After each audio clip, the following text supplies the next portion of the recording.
দিয়ে বাঁধবেন। আর কিয়ামতের দিনের সম্পর্কে বলেন, খুযুহু ফাগুল্লু সুম্মা জাকিমুস সাল্লু, অপরাধীদের পিছন দিক দিয়ে হাত এইভাবে বাঁধা থাকবে। ক্ষমতা ছিল বলে লকডাউনে লোককে বাড়িতে ঢুকিয়ে বুলডুজার দিয়ে বাবরি মসজিদ ভেঙে দিয়েছে। এরকম লোক আছে না নেই ভারতবর্ষে? আছে। নাম নরেন্দ্র মোদী। কিয়ামতের দিনে হাত বাঁধা থাকবে তার পিছন দিক দিয়ে। এই যে কিছুদিন আগে অমিত বাবু, দিলীপ বাবু, চ্যাটার্জি, ভট্টাচার্য, চট্টোপাধ্যায়, যারা বড় বড় মানে লিডার, বড় বড় কমরেড, ক্ষমতার দাপটে, দলীয় দাপটে গরিব নিরীহ মুসলমানদের উপর অত্যাচার চালিয়েছে। আল্লাহ তাআলা কিয়ামতের মাঠে বলবেন, খুযুহু ফাগুল্লু, তাদেরকে ধরো, তাদের পিছনে হাতগুলোকে এইভাবে বাঁধো, আর তাদেরকে হিচড়াতে হিচড়াতে জাহান্নামে নিয়ে যাও। জাহান্নামে নিয়ে গিয়েও তাদের ছাড় নেই। আল্লাহ তাআলা বলছেন, ফি আমাদিম মুমাদ্দাদা, তাদেরকে তার ভিতরে লোহার জিঞ্জির গরম করে জাহান্নামের ভিতরে তাদেরকে বেঁধে দেওয়া হবে। এই কারণে আল্লাহ তাআলা বেঁধে দেওয়ার পরে বলবেন, এই তুমি তো সারা দেশের পরিচালনা করতে, তুমি তো ছিলে বড় রকমের নেতা, তুমি তো ছিলে দেশের প্রধানমন্ত্রী, আজকে দেখি কোন বাপের বেটা আছে তোমার এইখান থেকে হাত খুলে নিয়ে যাক। এটা আল্লাহ সুবহানাহু ওয়া তাআলা দেখতে চান। তার মানে আল্লাহ তাআলা নিজের ক্ষমতা দেখাবেন সেদিন, ক্ষমতা দেখাবেন, দেখ আমার কত ক্ষমতা। এটা আল্লাহ তাআলা পারেন কি পারেন না? পারেন, পারেন। আল্লাহু আকবার। বাম দিকের লোক যারা হবে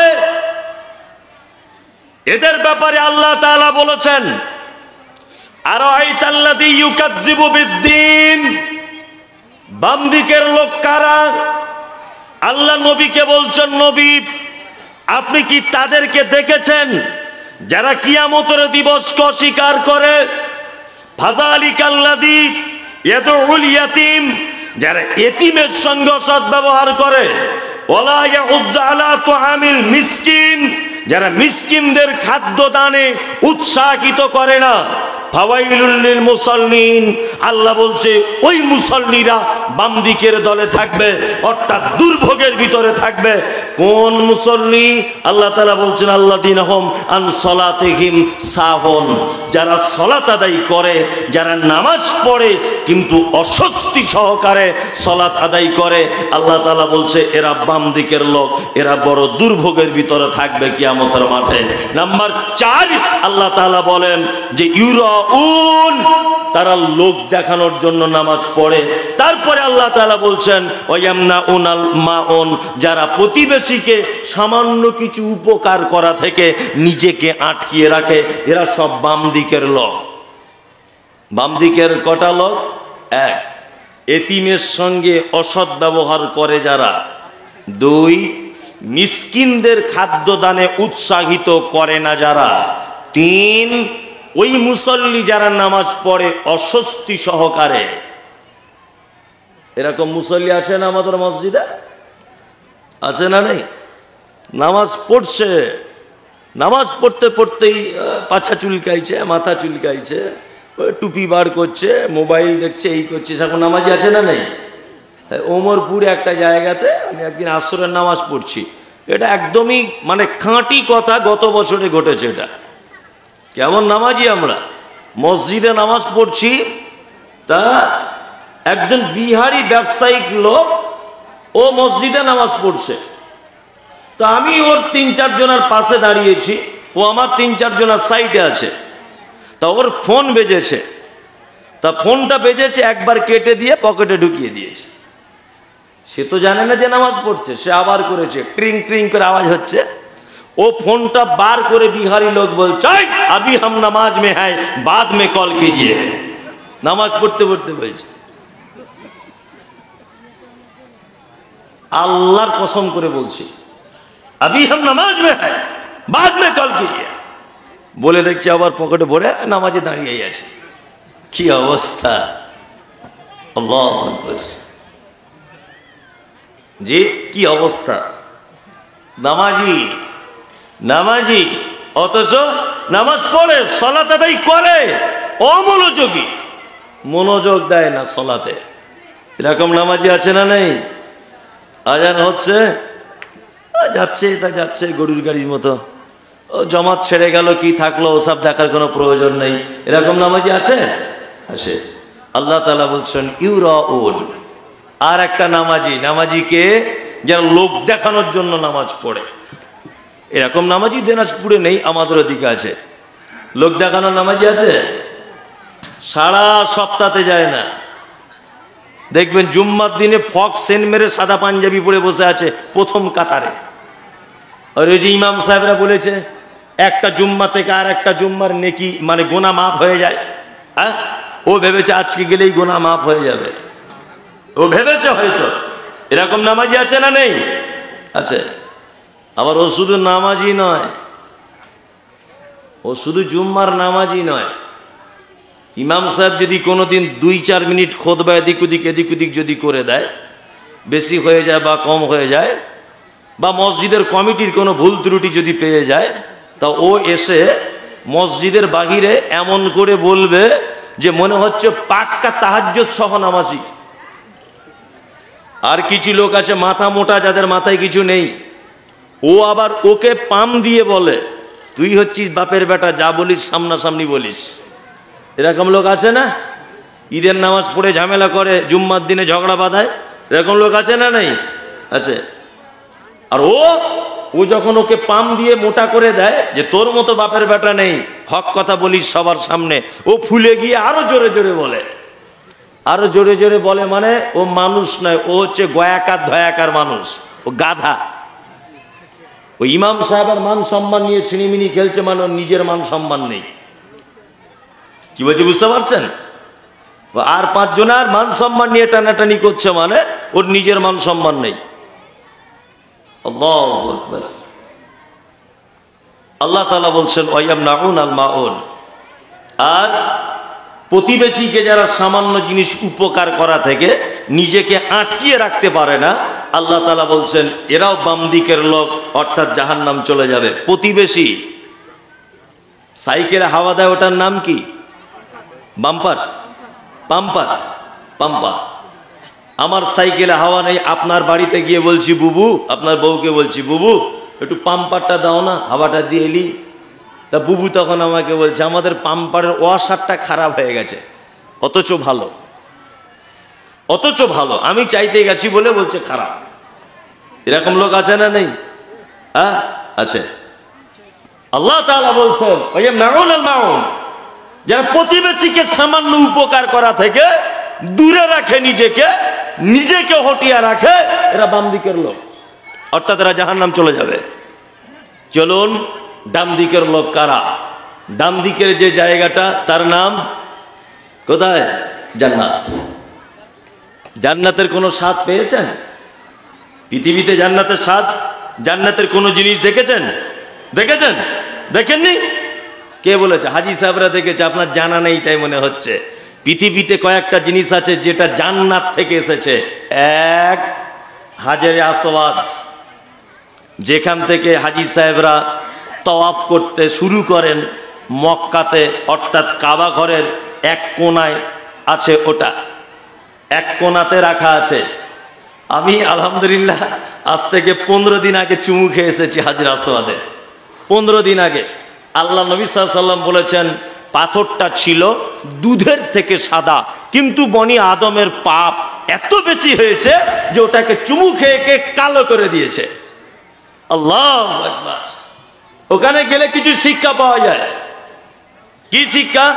আমাদের পশ্চিম বাংলা বা ভারত, পাকিস্তান, বাংলাদেশের মানুষের একটা নিয়ম নীতি আছে যে বুড়ো না হলে হজ ফরজ হয় না। হ্যাঁ, এরা ভাবে যে বুড়ো না হলে হজ ফরজ হয় না। ও বুড়ো বয়সে হজে যাওয়ার থেকে ঘরে বসে থাকা ভালো, ও কিছুই করতে পারবে না। হাজরে আসওয়াদে চুমু খাবে, আফ্রিকার লোক এমন গুতা মারবে বাম দিক দিয়ে না, ও ছিটকে 20 হাত দূরে গিয়ে পড়বে। ও বুড়ো বয়সে গিয়ে কি করবে? ও নিজেই এরকম করে কাঁপছে, তো ও কি হাজরে আসওয়াদে চুমু খাবে? টাকা আছে, সব আছে, একটু ইয়ং বেলাতে যান, গিয়ে যেন একটু বেশ আপনিও যেন একদম ফেড়ে দিয়ে চুমুটা খেয়ে আসতে পারেন। আমাদের দলের 41 জন আমরা ছিলাম, তার ভিতরে এই যে আমার একজন এখানে বসে আছে সামনে, এই যে পাঞ্জাবি পরে, ও ছিল। কেউ চান্স পাইনি, আল্লাহ আমাকে কবুল করেছে, হয়তো আমি চুমু খেয়েই এসেছি ইনশাআল্লাহ। নিয়ত করেই গেছি, তা মরি মরবার, যাই যাবো, যা হবে চুমু খেয়ে দিয়েই তবে আসবো। এটা জান্নাত থেকে এসেছে পাথর। নাম্বার 2, মাকাম ইব্রাহিম প্রথমে যেটা বলেছি ওটা জান্নাত থেকে এসেছে পাথরটা। নাম্বার 3, জান্নাতের অনেক ফল পৃথিবীতে আছে। আল্লাহ নবী সাল্লাল্লাহু আলাইহি ওয়াসাল্লাম সব থেকে বেশি পছন্দ করতেন আজওয়া খেজুর খেতে। মক্কা মদিনাতে আজওয়া খেজুরের দামও কিন্তু সব থেকে বেশি। দেখবেন কালো রকমের খেজুরটা, একেবারে কালো আর খুব শক্ত। এমন খেজুরটার বৈশিষ্ট্য যে মুখে দিয়ে চিবালে 5-7 মিনিট মিষ্টি মিষ্টি ভাব থাকবে মুখটা। আল্লাহ নবী সাল্লাল্লাহু আলাইহি ওয়াসাল্লাম এই খেজুর খেতে পছন্দ করতেন। এটা জান্নাত থেকে এসেছে। বড়ই গাছ, কুল, কুল বুঝেন? হ্যাঁ, এই কুল জান্নাতের ফল। জান্নাতে কুলের গাছ আছে, এই সূরার ভিতরে আছে। আমি বুঝতে পারছি এই কোরআন মাজিদ আয়াত অনুবাদ করছি, ভালো লাগছে না, মানে মনোমুগ্ধকর হচ্ছে না, রসকস নেই, ওই জন্য মানুষ পালাবে। বড়ই গাছ, কুল জান্নাতের ফল। আর পৃথিবীতে আল্লাহ নবী সাল্লাল্লাহু আলাইহি ওয়াসাল্লাম যত জিনিসের নাম বলেছেন বেশিরভাগ জান্নাতের সঙ্গে সম্পর্ক। আর একটা জিনিস কি? জয়তুন, এটা জান্নাতের একটি গাছ। আর একটা জিনিস জেনে রেখে দেন, সেটা জান্নাতে হাতে মেহেন্দি পড়েন, গাছের বাটা মেহেন্দি। এই মেহেন্দি দেখবেন ধোয়ার পরে হাত একটা সেন্ট বার হয়, হয় না? আল্লাহ নবী সাল্লাল্লাহু আলাইহি ওয়াসাল্লাম বলেছেন এটা জান্নাতি মানুষদের সেন্ট। আল্লাহু আকবার। জান্নাত মানে সাহাবায়ে কেরামগণ জিজ্ঞাসা করছেন আল্লাহর নবী, জান্নাতে একটা মানুষ ঢোকার পরে সব থেকে প্রথমে খেতে দেওয়া হবে কি? বিশ্ব নবী তিনি বলছেন সর্বপ্রথম খেতে দেওয়া হবে মাছের কলিজা, ভুনা করে তাকে খেতে দেওয়া হবে। আল্লাহর নবী দুপুরবেলাতে খিদা পেয়ে গেলে জান্নাতীরা কি খাবে? আল্লাহ নবী সাল্লাল্লাহু আলাইহি ওয়াসাল্লাম বলছেন জান্নাতে এক রকমের ষাঁড় গরু ঘুরবে, তাদের গোশত ভুনা করে খেতে দেওয়া হবে। তার মানে গরুর গোশতের সত্যিই সব থেকে টেস্ট বেশি, বেশি না বলুন? হাদিসে এটা বলছে, আল্লাহ নবী সাল্লাল্লাহু আলাইহি ওয়াসাল্লাম বলেছেন জান্নাতে এক ধরনের ষাঁড় বিচরণ করবে, তাদের গোশত ভুনা করে খেতে দেওয়া হবে। নাম্বার 3, নবীজিকে বলছেন আল্লাহর নবী জান্নাতের ভিতরে যদি পানি পিপাসা লাগে তাহলে করণীয় কি? তখন আল্লাহ নবী সাল্লাল্লাহু আলাইহি ওয়াসাল্লাম বলছেন একটি শরবত পান করানো হবে, তার নাম সালসাবিল। একবার পান করলে আর কোনোদিন পিপাসা লাগবে না। দুধের থেকেও সাদা, মধুর থেকেও মিষ্টি, অপরূপ তার টেস্ট, যে টেস্ট মানুষ কোনোদিন এর আগে ভোগ করেনি। এর নাম জান্নাত। জান্নাত মানে আল্লাহ নবী সাল্লাল্লাহু আলাইহি ওয়াসাল্লামের বিবি আম্মাজান আয়েশা সিদ্দিকা রাদিয়াল্লাহু তাআলা আনহা আল্লাহর নবীকে বলছেন, আল্লাহর নবী আপনি তো বলেন এতিমদের জন্য দান করলে জান্নাতে গাছ পাওয়া যায়, জান্নাতের খেজুর গাছ পাওয়া যায়, জান্নাতে গাছ পাওয়া যায়। আল্লাহর নবী আপনি বলুন জান্নাতের গাছগুলো কত বড়? আল্লাহ নবী সাল্লাল্লাহু আলাইহি ওয়াসাল্লাম বলছেন জান্নাতের একটা গাছ 100 বছর একটা ঘোড়া যদি ছুটতে থাকে তাহলে জান্নাতের একটা গাছের ছায়া শেষ করতে পারবে না। না সুবহানাল্লাহ, কালকে বলবেন যদি টাইম না থাকে। না আজকে আর বলতে হবে না, থাক, কাল সকালে বলবেন। কি আশ্চর্য ব্যাপার, এত সুন্দর সুন্দর জিনিস শুনছে তবুও মানুষ একবার সুবহানাল্লাহ বলছে না। আল্লাহু আকবার। এই জায়গাটায় যাবে কারা? কারা যাবে? যে সে লোক চলে যাবে নাকি? অত সহজ নয় গোলাম হোসেন। আপনাদের এখানে মার্কেট কোথায়? মার্কেট শোলপাড়া। শোলপাড়া মার্কেটে যদি ওই আপনার 1 শতক জায়গা মেন রোডের ধারে আমি যদি কিনতে যাই, আচ্ছা বলুন তো কত টাকা লাগবে? 10,000-এ হবে? 1 শতক 10 লাখ বলছে, 10 লাখ। ওটা তো আমি শুনতে চাইছিলাম কোন জায়গাটা 10 লাখ, যেখানে মানুষ চেন খুলে ছচ্ছর করে পেচ্ছাপ করে, লোক পানের পিক ফেলে, রোডের ধারে দাম কত? 10 লাখ। আল্লাহ তাআলা বলছেন জান্নাত, ওরে বাবারে, জামা কাপড় সোনার হবে, মতির হবে, খানা পিনা। আল্লাহ তাআলা পবিত্র আল কোরআনে বলছেন ইনাবাম ওয়া কাযবা ওয়া যাইতুনা ওয়া নাখলা ওয়া হাদাইকা ওয়া গুলবা ওয়া ফাকিহাতা ওয়া আব্বা। আপেল খাবে, বেদানা, আঙ্গুর, কলা, আনারস খাবে, ডালিম খাবে, পাখির মাংস খাবে, হ্যাঁ কি খাবে জান্নাতের ভিতরে? আল্লাহ বলছে বান্দা একবার শুধু মুখে মনে মনে করবে, এমনিতেই চলে আসবে, যত ইচ্ছা খাও। মেয়ে ছেলে দরকার? হুরুন ঈন, একদম সমবয়স্কা মেয়ে, অপরূপা সুন্দরী, যাদের হাড়ের ভিতরের মগজ পর্যন্ত দেখা যাবে, এত সুন্দরী। আমাদের মতো নয়, গায়ের গন্ধ ধারে পাশে যাওয়া যায় না, এরকম নয়, সাংঘাতিক সুন্দরী। পেচ্ছাপ করে যে জায়গাটা, ওর দাম যদি 10 লাখ টাকা শতক হয়। জান্নাত একটা ধনুক, ধনুকের তীর ধনুক বুঝেন তো? এই জায়গাটা জান্নাতের ভিতরে যদি রাখা হয়, এই জায়গাটা সমপরিমাণ পৃথিবীর থেকেও বড় জায়গা। আল্লাহু আকবার। এত বড় জান্নাত আপনি এমনিতেই পেয়ে যাবেন নাকি? ভাবছেন ঘুমিয়ে ঘুমিয়ে জান্নাত পেয়ে যাব? অত সহজ নয়। তবুও আমাদের নবী মুহাম্মদ সাল্লাল্লাহু আলাইহি ওয়াসাল্লাম কয়েকজন মানুষের ব্যাপারে জান্নাত ঘোষণা করে দিয়ে গেছেন। আমি আপনাকে বলছি, আপনি এই লাইনের ভিতরে যদি পড়েন, ইনশাআল্লাহ আল্লাহর এই জান্নাত ভোগ করবেন। এক, আল্লাহ নবী সাল্লাল্লাহু আলাইহি ওয়াসাল্লাম বলেছেন, মান সালাকা তারিকান ইয়ালতামিসু ফীহি ইলমান সাকালাল্লাহু লাহু তারিকান ইলাল জান্নাত। কোন মানুষ যদি দ্বীনের জ্ঞান অর্জন করার জন্য বাড়ি থেকে যদি বার হয়, আল্লাহ তাআলা তার রাস্তা প্রশস্ত করে দেন এবং তার জান্নাতের রাস্তাও প্রশস্ত করে দেন।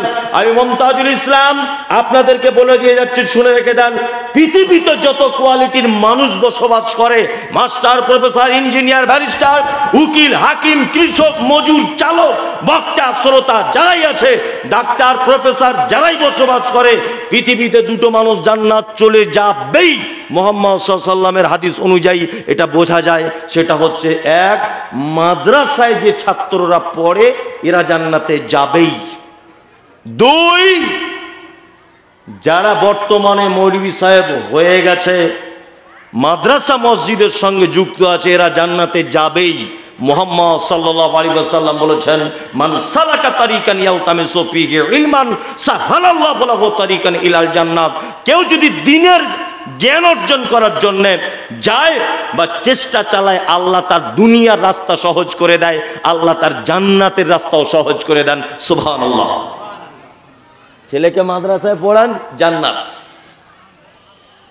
আমি ওই জন্য ইমাম সাহেবদেরকে বলেছি, মসজিদের মাদ্রাসার শিক্ষকদেরকেও বলেছি, বেতন কম, একটু কষ্ট হবে, একটু কষ্ট হবে, তবে টেনশন করিয়েন না, আপনার জন্য রেডি হচ্ছে জান্নাত, রেডি হয়ে আছে। ছেলেকে মাদ্রাসায় ভর্তি করুন, জান্নাতে যাওয়ার চান্স আছে। নাম্বার দুই, আল্লাহ নবী সাল্লাল্লাহু আলাইহি ওয়াসাল্লাম জান্নাত ঘোষণা করে দিয়েছেন যে কোন মানুষ যদি কোরআন মাজিদ হিফজ করে, অর্থাৎ হাফেজ যদি হয়, কোন মানুষ যদি কোরআন মাজিদকে ইয়াদ করে নেয়, কিয়ামতের মাঠে আল্লাহ তাআলা বলবেন, এই এদিকে এসো, তাড়াতাড়ি করে এসো। আসবে আর বলবে, চলো কোরআন মাজিদ তেলাওয়াত করো। ও বলবে, আলহামদুলিল্লাহি রাব্বিল আলামিন। আল্লাহ বলবে, এক তলার উপরে উঠে যাও, আর রহমানির রহিম 2 তলার উপরে যাও, মালিক ইয়াউমিদ্দিন আর একটা স্তরের উপরে যাও, ইয়াকা নাবুদু ওয়া ইয়াকা নাস্তাইন আর এক তলার উপরে চলে যাও, ইহদিনাস সিরাতাল মুস্তাকিম। একটা একটা করে 7টা আয়াত বলা হলো। বিশ্ব নবী বলেছেন, ওর পড়া যেখানে শেষ হবে, ওর স্থান হবে সেই জায়গাটায়। আল্লাহু আকবার। মাদ্রাসার ছেলেগুলোকে ডাকবে, কোরআন পড়, কোরআন পড়বে, একটা আয়াত একটা করে মর্যাদা বাড়বে। আর এমনি ছেলেকে ডাকাবে, এদিকে তুই বল, বলে A for apple, B for ball, C for cat. আল্লাহ, বাম দিকে দাঁড়া, বাম দিকে দাঁড়া, পরে হিসাব হবে তোর, এদিকে দাঁড়া। বর্তমানে এটাকে আমরা ভেবেছি হয়তো ফকিরি বিদ্যা, ভিক করে করে খায়, জলসাতে চাঁদা তোলে, তাই না? বলুন, কোনো অসুবিধা নেই, কোনো অসুবিধা নেই, যা ইচ্ছা তাই বলুন। কিয়ামতের মাঠে আপনার সঙ্গে দেখা হবে ইনশাআল্লাহ, দেখা হবেই। হয়তো আপনার ছেলে ইঞ্জিনিয়ার হয়েছে বলে খুব গর্ব করছেন, তো খুব বড় আফসোস, গার্জেন আপনার প্রতি আমার বড় দুঃখ। ছেলে প্রাইভেট পড়তে যায় না বলে, 3 দিন পর পর স্কুলে যায়নি বলে কাঁচা কুঞ্চি নিয়ে তার পাছার চামড়া তুলে দিয়েছেন, যে বেতন দিয়ে তোকে মাস্টার রেখেছি, স্কুলে যাবি না কেন? এরকম গার্জেন আছে না নেই? মায়ের উপরে রাগ দেখিয়ে বলে, তুমি কেন বেটাকে বলনি স্কুলে যাবার কথা? আমি না হয় বাইরে ছিলাম, তুমি কেন বলনি? 2-3 দিন স্কুলে যায়নি বলে পাছার চামড়া তুলে দিয়েছেন মেরে। একটা বাপ এখানে বলুন যে আমার বেটা 1 সপ্তাহ যাবত 1 ওয়াক্ত নামাজ পড়তে যায়নি মসজিদে, ওই জন্য তাকে 2 চর মেরেছি। একটা বেটা বলুন তো, একটা বাপ বলুন, আছেন কেউ? কেউ নাই। অবশ্যই আপনার ছেলেকে ইঞ্জিনিয়ার করুন, মাস্টার করুন, প্রফেসর করুন, ব্যারিস্টার করুন, হাকিম করুন, জজ করুন, কোনো সমস্যা নেই। তবে নবীজির এই কথাটা বলবেন না, মান তালাবাল ইলম ফারিজাতুন আলা কুল্লি মুসলিমিন, প্রত্যেক মুসলিম নরনারীর উপরে দ্বীনের শিক্ষা ফরজ, এটা বাধ্যতামূলক। এইটার পরে আপনি ABCDEFGHIJM যা ইচ্ছা তাই শেখান, কোনো অসুবিধা নেই। কি বলছি বুঝতে পারছেন না? চলুন, আমাদের নবী মুহাম্মদ সাল্লাল্লাহু আলাইহি ওয়াসাল্লাম তিনি বলেন যে কোন মানুষ যদি ফরজ সালাতের পরে আয়াতুল কুরসি যদি তেলাওয়াত করে, মুখস্থ আছে কার কার? আল্লাহু লা ইলাহা ইল্লা হুয়াল হাইয়ুল কাইয়্যুম লা তাখুযুহু সিনাতুন ওয়ালা নাওম। এই আয়াতুল কুরসি যদি কেউ ফরজ সালাতের পরে যদি পড়ে, বিশ্ব নবী বলছেন ও জান্নাতে চলেই গেছে। তার মানে ও জান্নাতে যাবে। নবী যে কথা আরো বলেছেন, সুবহানাল্লাহি ওয়া বিহামদিহি সুবহানাল্লাহিল আযীম। কোন লোক যদি দিনে রাতের কিছু অংশে এইটা যদি বলে সুবহানাল্লাহিল আযীম ওয়া বিহামদিহি সুবহানাল্লাহিল আযীম ওয়া বিহামদিহি, এই জিকিরটা যদি শুধুমাত্র করে তা ওই লোকটা জান্নাত চলে যাবে। অন্য আর একটা হাদিসে এসেছে, আল্লাহ নবী সাল্লাল্লাহু আলাইহি ওয়াসাল্লাম বলেছেন সুবহানাল্লাহি ওয়া বিহামদিহি সুবহানাল্লাহিল আযীম। এইটা যদি কেউ বলে দরিয়ার ফেনা সম পরিমাণ পাপ থাকলেও তার পাপ ক্ষমা করে দেওয়া হবে, তবে কাবিরা পাপ হলে তওবা করা লাগবে। মহিলাদের ব্যাপারে আমাদের নবী মুহাম্মদ সাল্লাল্লাহু আলাইহি ওয়াসাল্লাম তিনি বলেন যে কোন মহিলা যখন মারা গেল, তার মারা যাওয়ার কারণে তার স্বামীর চোখে যদি 2 ফোঁটা পানি যদি চলে আসে, তার ভালোবাসার কারণে, তার প্রতি মহাব্বতের কারণে, তার প্রতি প্রেম প্রীতির কারণে তার স্বামীর চোখ দিয়ে যদি 2 ফোঁটা পানি যদি ঝরে পড়ে, ওই মহিলা জান্নাত চলে যাবে। বিশ্বনবী তিনি বলেন যে মহিলার বাচ্চা হওয়ার পরে মারা গেল, ওই মহিলাটা ধৈর্য ধারণ করলো, নবীজি বলছেন তার ওই নাবালক শিশু বা ভূমিষ্ঠ হয়ে যাওয়া শিশু মরা বাচ্চাটি কিয়ামতের মাঠে মায়ের আঁচল ধরে টেনে টেনে জান্নাতের ভিতরে নিয়ে চলে যাবে। জান্নাতে যাবার অনেক মাধ্যম, অনেক মাধ্যম জান্নাতে যাওয়ার। কি বললাম বুঝলেন? তার মধ্যে আর একটা মাধ্যম আছে। কি? আল্লাহ নবী সাল্লাল্লাহু আলাইহি ওয়াসাল্লাম বলেছেন, এই জাহান্নাম থেকে বাঁচতে চাও আর জান্নাতে যেতে চাও, ইত্তাকুন নার ওয়ালাউ বিশিক্কি তামারিন। শোনো, তোমরা যদি জাহান্নাম থেকে বাঁচতে চাও আর যদি জান্নাত যেতে চাও, তাহলে একটা কথা মাথায় রেখে দিও, খাজুর খাওয়ার পরে যে আঁঠিটা থাকে, ওই আঁঠিটাও আল্লাহর রাস্তায় দান করার ফলে তোমরা জাহান্নাম থেকে বাঁচো আর জান্নাতে যাও। তার মানে জাহান্নাম থেকে বাঁচা যায় আর জান্নাতে যাওয়া যায় দানের মাধ্যমে। কিসের মাধ্যমে? দানের মাধ্যমে। আমাকে বারবার বলছেন, 12টাও বাজতে গেল, যাই হোক, একজনা দিয়েছেন 2500 টাকা। তাসিরউদ্দিন ভাই উনি দিয়েছেন 2500 টাকা। এটা মাদ্রাসার জলসা, এইখানে দান করা খুব উন্নত মানের জায়গা, এটা আমি মনে করি।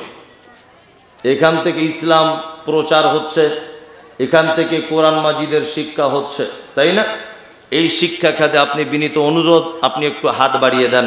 অন্তত পক্ষে আপনি 2000 টাকা বলুন যে আমি দিব আল্লাহর রাস্তাতে। 5 জন বললেই 10,000 হয়ে যাবে। একটু মেহেরবানি করুন, দয়া করুন। একজন ভাই তাসিরউদ্দিন নাম, উনি দিয়েছেন 2500 টাকা, অর্থাৎ 2500। আল্লাহুম্মা সাল্লি আলাইহি আল্লাহুম্মা বারিক আলাইহি। রাইসুদ্দিনের ছেলে 1000। আর কেউ আছেন ভাই যে 1000 টাকা অন্তত পক্ষে দিবেন? কেউ আছেন ভাই? 1000 টাকা একটু মেহেরবানি করুন, একটু মেহেরবানি করুন, দেন। আব্দুল মালিক, আরে আপনাদেরকে একটা কথা বলছি, শুনে নেন। এই ফিলিস্তিনি ফিলিস্তিনি বলে এখন সোশ্যাল মিডিয়াতে খুব চলছে না? আমার আগে দেখি পানিটা একটু খাই।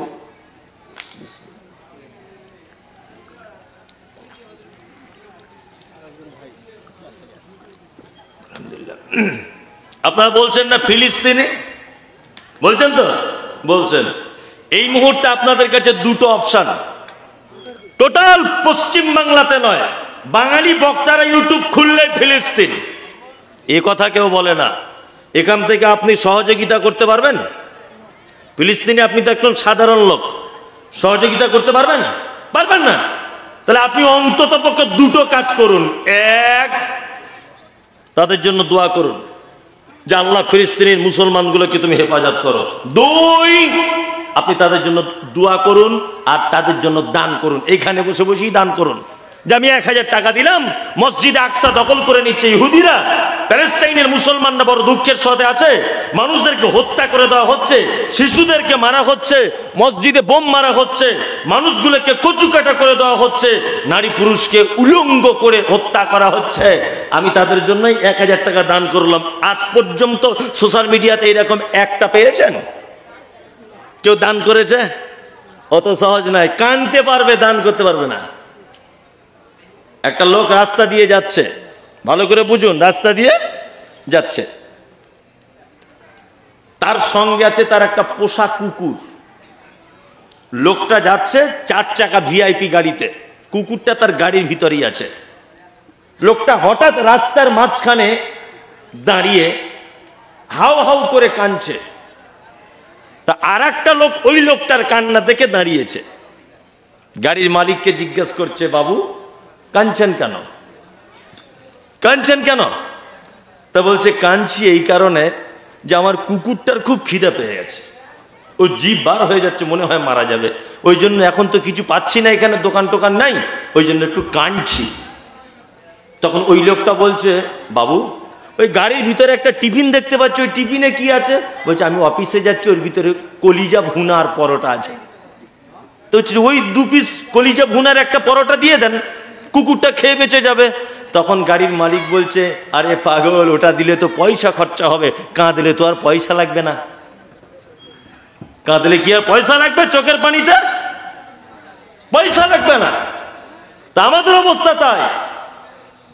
কত আপনি মুসলিম দরদি, কত আপনি ফিলিস্তিনি দরদি, 500টা টাকা দিয়ে বলুন যে আপনি ওদের জন্য একটু দোয়া করুন। একটা লোক বলুন তো দেখি। শুনুন, এই মুহূর্তে দুটো দোয়া আপনাদের কাছে আমি আবেদন করে যাচ্ছি, দুটো দোয়া প্রত্যেক নামাজের পরে পরে করুন, প্রতিটা নামাজের পরে পরে। এক, ওয়ারসালা আলাইহিম তাইরান আবাবিল, আবরাহাকে ধ্বংস করার জন্য উপর থেকে যেমন ঝাঁকে ঝাঁকে পাখিকে আল্লাহ তাআলা পাঠিয়েছিলেন, পাঠিয়েছিলেন কি ছিলেন না? ছিলেন। আল্লাহ সুবহানাহু ওয়া তাআলা কাবাকে বাঁচিয়েছিলেন পাখির মাধ্যমে, তাই তো? ঠিক তেমন আমাদের মাঝে একজন নবী ছিলেন, নাম হলো তার ইব্রাহিম আলাইহিস সালাম। নমরুদের আগুন থেকে বাঁচিয়েছিলেন কে? আল্লাহ। আমাদের মাঝে একজন নবী ছিলেন, তার নাম হচ্ছে মূসা, ফেরাউনের কাছ থেকে বাঁচিয়েছিলেন। আমাদের মাঝে একজন নবী ছিলেন, তার নাম ইউনুস আলাইহিস সালাম, মাছের পেট থেকে বাঁচিয়েছিলেন কে? কে? আল্লাহ। হে কাবার মালিক, তোমার কাছে আমার এই দোয়া, এই আবেদন থাকলো, দয়া করে যারা ফিলিস্তিনের মুসলমানদের উপরে অত্যাচার করছে, অবিচার করছে, তৃতীয় একজন বৃহত্তম জায়গা, তার নাম মসজিদ আকসা, এইটাকে দখল করার এবং ধ্বংস করে দেওয়ার যারা চক্রান্ত করছে, হে কাবার মালিক, তুমি তাদেরকে চিহ্নিত করো এবং ইসরায়েলের ইহুদিদেরকে চিহ্নিত করে তুমি পৃথিবীতে তাদের ধ্বংস করে দাও। এই দোয়া করবেন প্রত্যেক নামাজে। আর দ্বিতীয় দোয়া করবেন আমাদের পার্শ্ববর্তী দেশ, তার নাম বাংলাদেশ। আপনারা জানেন যে বাংলাদেশের বড় বড় তাফসীরুল কোরআন মাহফিল হয়। ওই তাফসীরুল কোরআন মাহফিলের যারা তাফসীর কারক হিসেবে বক্তব্য রাখেন, এই সমস্ত বড় বড় মুফাসসিরে কোরআনদেরকে বিনা অপরাধে হাদিস এবং কোরআন সত্য কথা তুলে দেওয়ার কারণে অন্যায়ভাবে জেলখানার ভিতরে বন্দী করে রাখা হয়, অন্যায়ভাবে মানুষকে ফাঁসির মঞ্চে ঝুলিয়ে দেওয়া হয়। এই মুসলিমদের চরম শত্রু, অর্থাৎ ইমানদারদের শত্রু, মুসলিমদের নয় ইমানদারদের শত্রু, সহিহ হাদিস এবং কোরআনের শত্রু। আগামী 2-1 মাসের ভিতরে বাংলাদেশের নির্বাচন আছে, দোয়া করবেন যাতে হাসিনার নৌকা পানিতে ডুবে যায়। অবশ্যই এই দোয়া করবেন যাতে হাসিনার নৌকা পানিতেই যেন ডুবে যায়।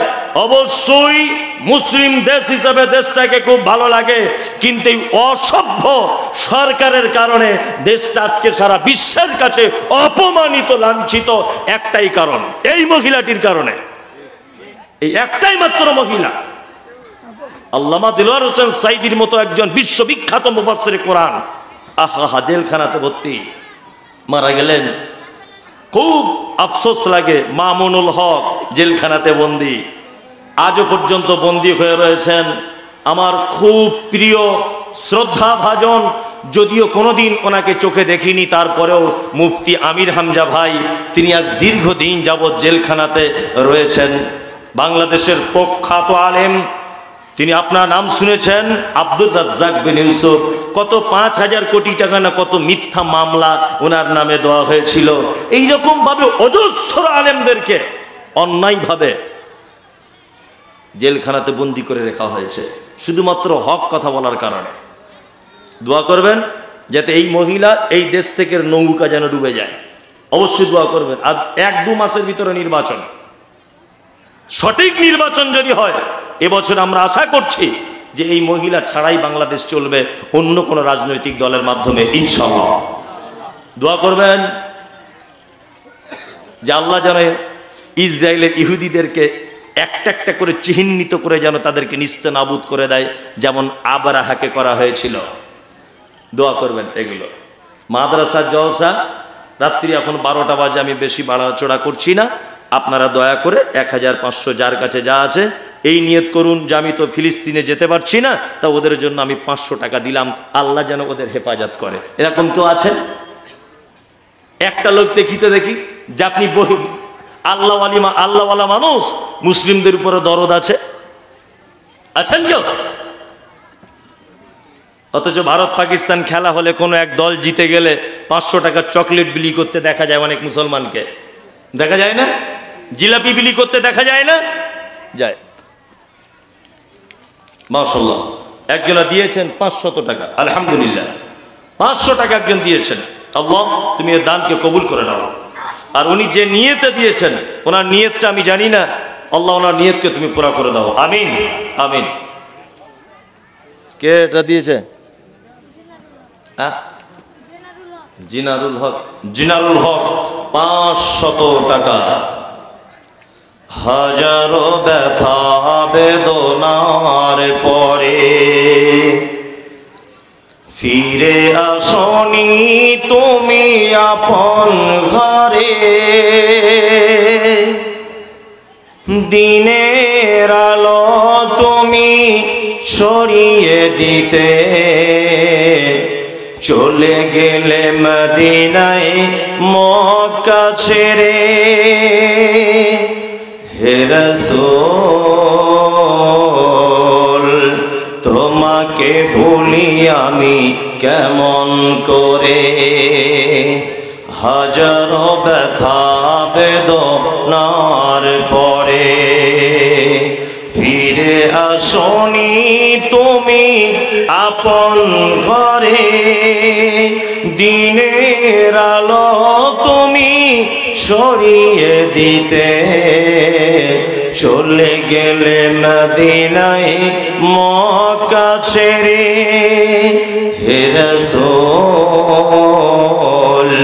তোমাকে ভুলি আমি কেমন করে, হে রাসূল তোমাকে ভুলি আমি কেমন করে। খেয়ে না খেয়ে দিন পচা পূজারের তরে নিজেকে দিয়েছ বিলিয়ে, তাই ফের কাফেরেরা চিনল না সে আলো, দুষ্ট ছেলেদের পিছু দিল লেলিয়ে। পাথরের আঘাতে ক্ষত বিক্ষত হয়ে সারা শরীর থেকে রক্ত ঝরে। হে রাসূল তোমাকে ভুলি আমি কেমন করে, হাজারো ব্যথা বেদনার পরে। ফিরে আসনি তুমি আপন ঘরে, দিনের আলো তুমি ছড়িয়ে দিতে, চলে গেলে মদিনায় মক্কা ছেড়ে। হে রাসূল তোমাকে ভুলি আমি কেমন করে। আছেন ভাই কেউ? কেউ আছেন যে 10-20 টাকা যার কাছে যা আছে তাই দিবেন? দেন। মাশাআল্লাহ। ওয়ালাইকুম আসসালাম ওয়া রাহমাতুল্লাহ। 500 টাকা একজন দিলেন, আল্লাহ তার দানকে তুমি কবুল করে নাও, আমিন। দেন ভাই, আর যার কাছে যা আছে তাই দেন। মা হাওয়ারই দুইটি সন্তান, তারা হিন্দু মুসলমান, মন্দিরেতে ঘন্টা বাজে, মসজিদে হয় আযান।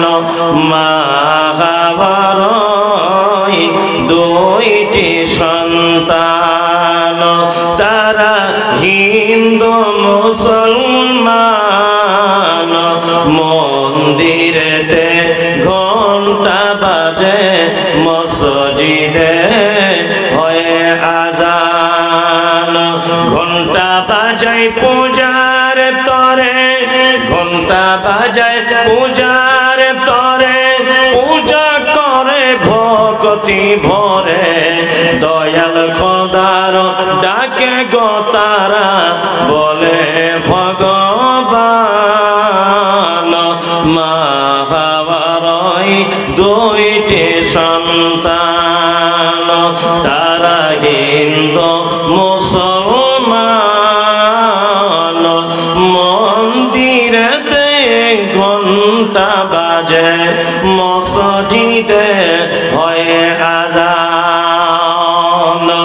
একে মায়েরই দুই ছেলে বলে, ভাই ভাই সকলেই বলে, একই বকের দুধ যে তারা করে দুজন পান। মা হাওয়ারই দুইটি সন্তান, তারা হিন্দু মুসলমান, মন্দিরেতে ঘন্টা বাজে, মসজিদে হয় আযান। কেউ আছেন ভাই দিবেন? আল্লাহর রাস্তায় দিয়ে দেন। জি দেন, রাত্রি 12টা বাজে এখন, যার কাছে 10-20 টাকা আছে দিয়ে দেন।